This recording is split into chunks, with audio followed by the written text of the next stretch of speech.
Hi guys, welcome back to my channel. So, no, I'm not doing that right now. So it's our anniversary today. Woo! We've been married for 7 years, and we're doing a little road trip. I'll see you guys soon.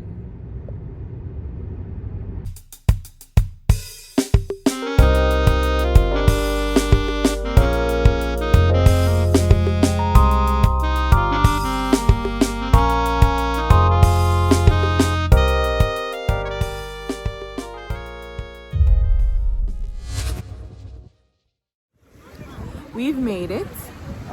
We weren't exactly at Goose Peninsula National Park, at like the grotto where we wanted to go, because you have to make reservations and the reservations were full. So we're still a part of the park, but at a different site. We're at the Singing Sand. We still have a beach. It's small, which I like, but it's not exactly the grotto where I wanted to go. But today's picnic is going to be nourished by the amazing Grace Delicious. We got her box again. Thank you to Mary. She also made a gift for us, and we also got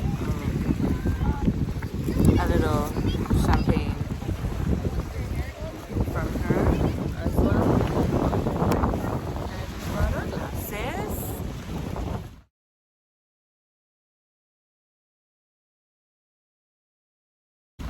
And yes, we're about to turn up this anniversary thing and get into the questions and answers.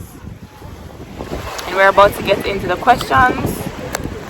We came up with them together, and there are more questions that we're asking each other, or things that we want to know, and stuff that we think you guys would like to know about us as well.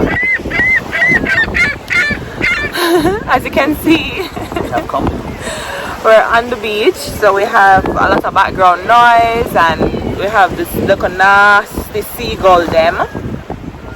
Can't stand them. First question is gonna be, how did we meet?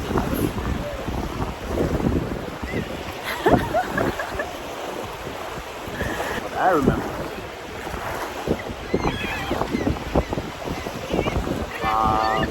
It was March. It was a barbecue. My cousin was being deployed to Afghanistan. It was a send-off party for him. He invited over some friends. I usually never go anywhere at that time. For some divine reason, I decided to go. And I met this heavenly queen beside me. Okay. Sure. Sure. So how I remember it was his cousin was a friend of mine, and he had a deployment party at his house in his backyard, and we went. My best friend and I went, and then this annoying guy was just lurking. Oh. And every minute he did ask me questions like some of my name and whatever. And me still like whatever, they leave me alone, you know. And then knight in shining armor, don't no, you? but I did not. And then I sat in something, and my God, if opportunity come, you know, for be the knight in shining armor to come say, oh, let me brush off your clothes and whatever. But he was really nice about it. He didn't make me feel embarrassed, and he helped me, you know, clean up my tights and whatever. And yeah, that's how we met. The next question: what was your first date?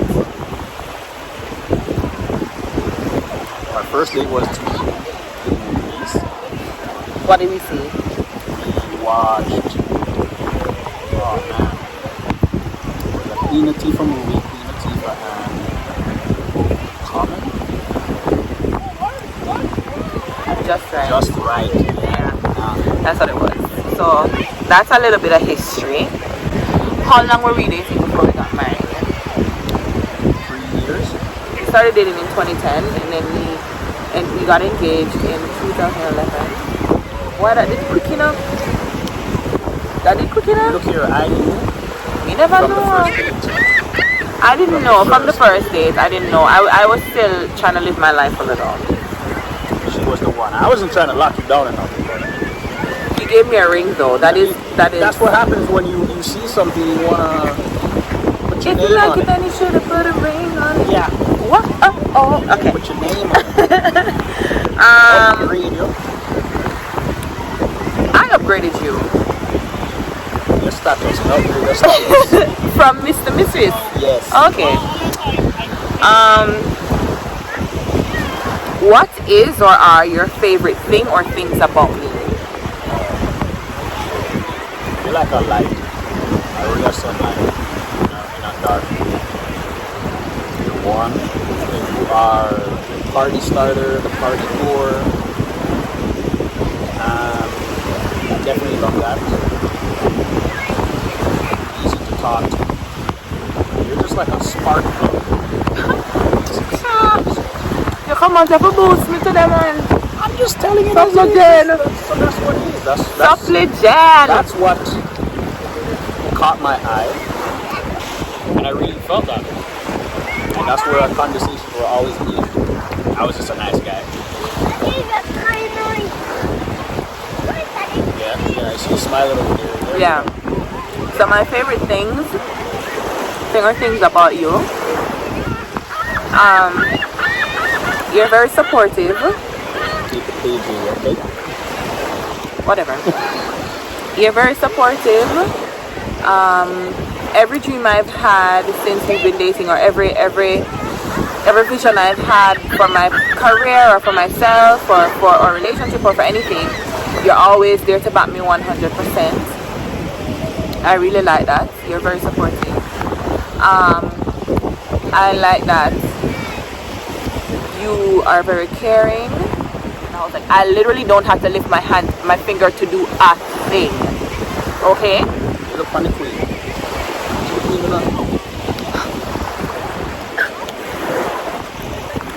That's the peak. I say you're full of lyrics like a cartel. Mister.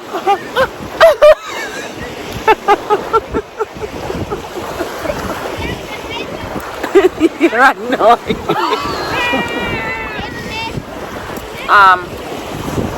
You're a really good dad. You're an amazing father to our kids. I really love that. What is your least favorite thing about me?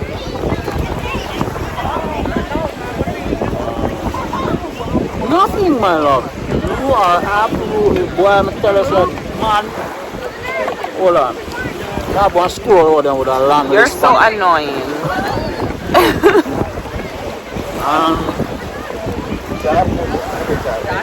You're hard to figure out, which is good and bad, because I like that. It's always something new. It's never stale. Keep it moving. And for me, I'm in my shell type of thing. And you get me out of that shell, which sometimes rubs me the wrong way. But it's actually good for me. That's why I said it's. Yeah, but that's not your least. How is that your It least is. favorite? Okay. It's good, but it's Are bad. your least favorite thing? Yeah, for me, it's good, but it's bad. When that attitude comes out, boy. And that's the need for no.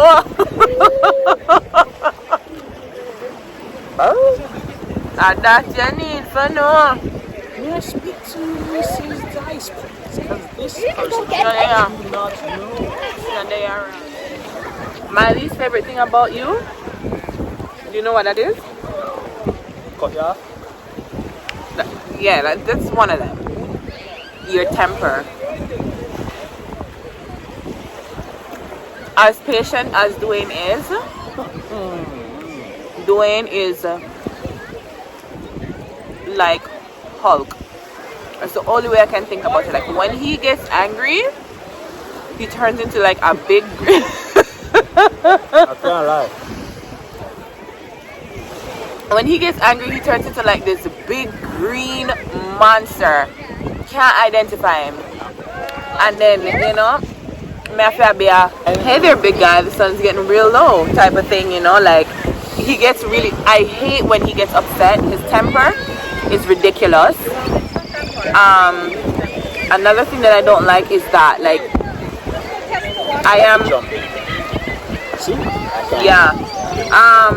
I can never get, like, I don't get to finish my sentences a lot of times because he thinks he knows what I'm trying to say, and that's really not the case. Because as he said earlier, like, I'm a very complex person, so what you think I'm going to say is not what I'm going to say. It really isn't. And so he gets it wrong a lot of times, and it grinds my gears. I hate when people put words into my mouth and try to say stuff for me. Like, let me get it out myself, you know what I mean? He does it all the time, especially when we're arguing. Not on purpose. Especially when we're arguing, and it pisses me off. It makes me more upset. I just need to just calm down and listen. What else is it? Another thing that I don't like about him. 2 ears. Yeah, and I always say that to him. I say, you know, you got 2 ears and 1 mouth for a reason. So you listen twice as much as you speak. This guy.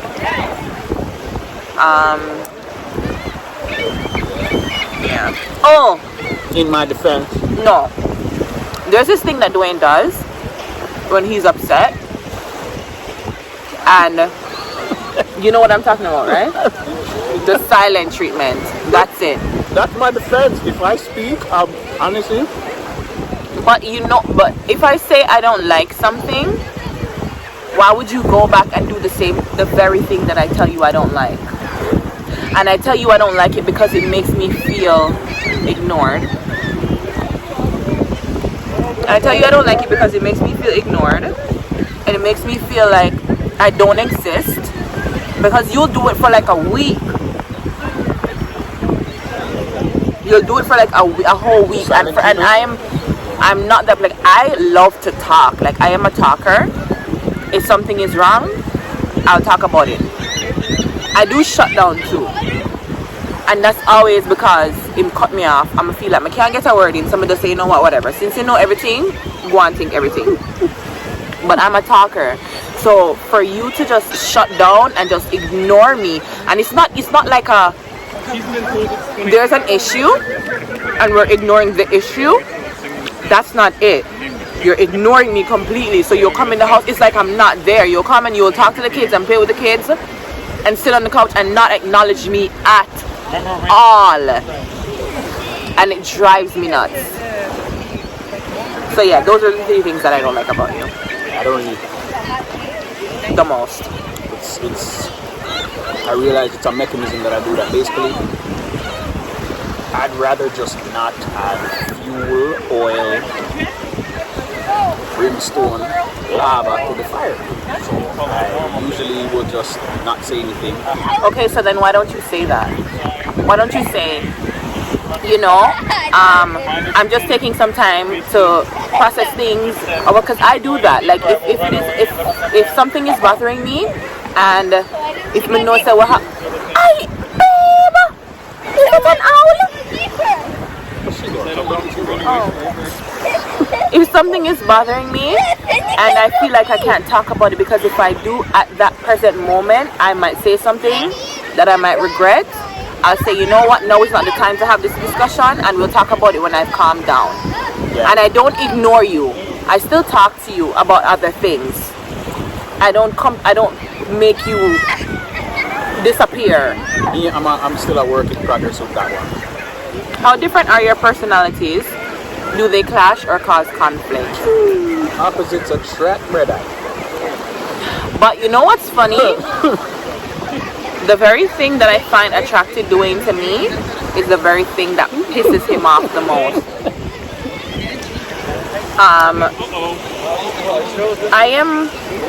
Our personalities are night and day. Night and day. I am a talker, Dwayne is not. I am social, Dwayne is not. Well, I am more social than Dwayne. I think my old self. Dwayne, Yeah. no, we have that in common though. We overthink a lot. We overanalyze a lot. I strategize everything. Yeah. I think Dwayne, of everything. Dwayne is a thinker. I'm a doer. Dwayne is a cuddler. Not me. Dwayne loves PDA. Not me. Yeah, come home and chill. Dwayne likes to come home and chill. No, me love road. There are times though where, Country, you know, city. yeah, I'm a city girl. And does the clash of our personality cause conflict? Yes, it does. Sometimes. Our parenting styles are way different. Dwayne is I'm gone. You gotta kind of let them work it out. yeah. I'm gone. Dwayne, if he sees Dylan and Kaylee arguing, he'll insert himself and he'll say, "This is not how you guys do it." Me, I sit down and I observe them and I see how they deal with stuff before I insert myself. That's why I allow them to deal with things on their own before I jump in. The only way I will just jump in without thinking is if it looks like it's getting violent. Like if Dylan looks like he's getting really upset and he might hit Kaylee, or if Kaylee hit him, or you know what I mean? Like if hands are thrown or personal stuff I take up, or you know what I mean? Then I'll insert myself. But if it's just for us, just like regular stuff, like Kaylee will say something and I want to see how Dylan will react, because that's how I know I can observe and see how they react when they're at school, when they're outside of our presence, how they deal with things. Dwayne, no. Come here, Kaylee said, "Kaylee, that's not nice." That's not the right thing to say. That's not the right thing to say. That, yeah, you know, like stuff like that. That's not me. So yeah, our parenting, and it clashes a lot of times, because like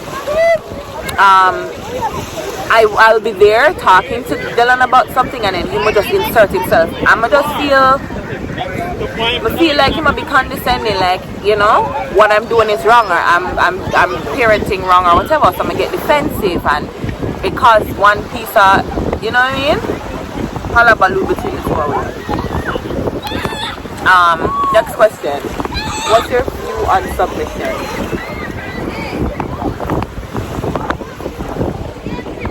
I'd say that's when wrestler A kills wrestler B. You're taking it there, huh? 1, 2, 3, that's submission. No? Is there another type of submission? I only see one submission. Submachine gun? I I'm gonna only... run a submission. You're annoying! I only see submission in terms of bedroom stuff. I am not. Me feel like him not a lord over me and me not a lord over him. I'm my own person, he's his own person. I do my own thing, him do his own thing. And so like where that whole don't do this and don't go here and don't wear this and don't Now, me not do that. let me explain as to why it comes to me as a thinker. Because you see, when you grow into an adult, you don't just pop up as an adult. You think of things your parents are doing, you think of TV shows you watch, music you listen to, all those types of things. So you have to think of where your doctrine of those lifestyles, submissive type of lifestyles come from. For me, I did believe that at first, that a woman should know her role and the man should know her role and the man should be this and that. I always, before, hi, little close. Little close. I want booming with the tree. I'm not into the luck today, but yeah, getting back to business. I'm shooting at my head. Before we got married, I was seeking information, I was seeking knowledge, and always being deep thought, ask elders, inquire from people, you know, how they view things. I always like to take good and bad for myself and then build my personas. Because when I met Kim, I was like, no, she was like that caterpillar that turns into the butterfly.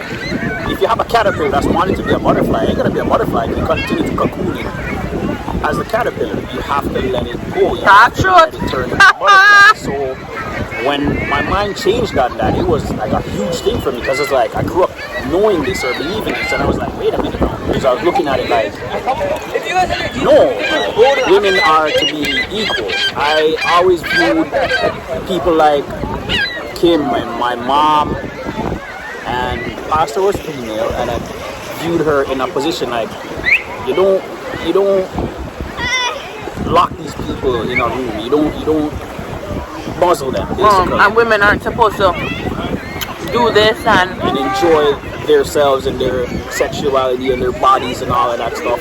And I basically changed. Man, nah, you none to eat. Move! You hungry, man? Give me scraps. Move! Move!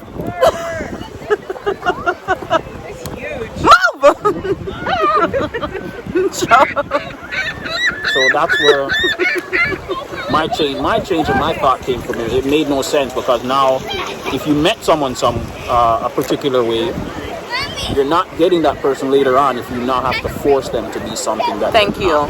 So like when you meet somebody, you're attracted to the person that you meet. Then all of a sudden you want to turn them into somebody completely, and that was a problem for us. Yeah. Yep. Do we listen to people? In 2018, I was done. Like, I'm sure that our marriage was over, and me that go about my business and him that go about film business, and you know, because when Dwayne met me, he met me at a backyard function, like a party, and we partied every weekend. Like I used to party with his cousin and them, right? Like every weekend we would go partying, right? You met me a certain way, and then all of a sudden we got married, and now me have to start wear, me have to settle down, and now me have to start wear long skirt, and me have to go to church every Sunday. Me have to join praise team, and I did it because, you know, that whole you're a mom now and you're a wife now, and this is how you're supposed to behave, and this is what you're supposed to do, and it nearly drove me to wanting to commit suicide. You know what I mean? Like, I'm gonna say never again. Nobody is gonna take my freedom from me again. Like, there's no way that's gonna happen. Like, you have to present yourself in a way that will make me want to listen to you. There's already a submission, basically us saying, you know what, we're gonna get married, we're gonna be together, we're gonna do our thing, we're ready to do our thing, and to know that we're respectful towards each other in that way. So when you start with those lines now, it's different from what initially was not brought together in the first place. Yeah. How when I met Dwayne, started to push us apart. Yeah, me didn't do my thing. Dwayne that doing thing. Like, he had his friends, his personal life, he was doing whatever. Then all of a sudden we have to have the same friend them. Then all of a sudden we have to go to the same place. Everywhere him eat up under me eat up under him. Me not have the freedom to go nowhere by myself. No. You start to feel like you're in prison. And that's not, me never sign up for that. Me not nobody jail bud. Next question. It took me some time. No, it actually took me some time to actually realize that. That's what. Yeah. Next question. If you could do it over, would you have kids? Yes, but I'd wait. Same for me. I would have waited.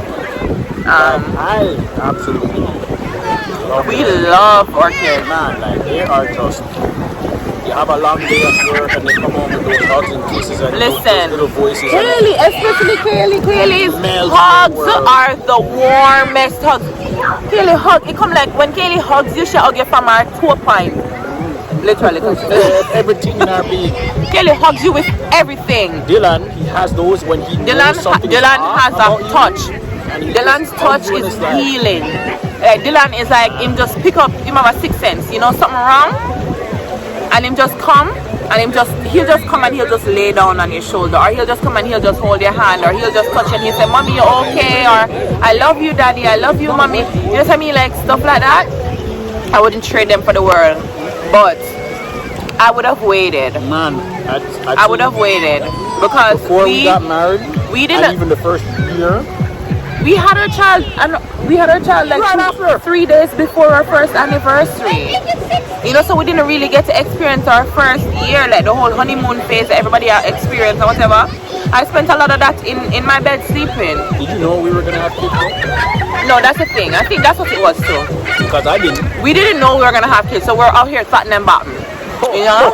Oh. And then all of a sudden, wait. We got bit. I was excited and happy. I was like, This guy was ready to come home.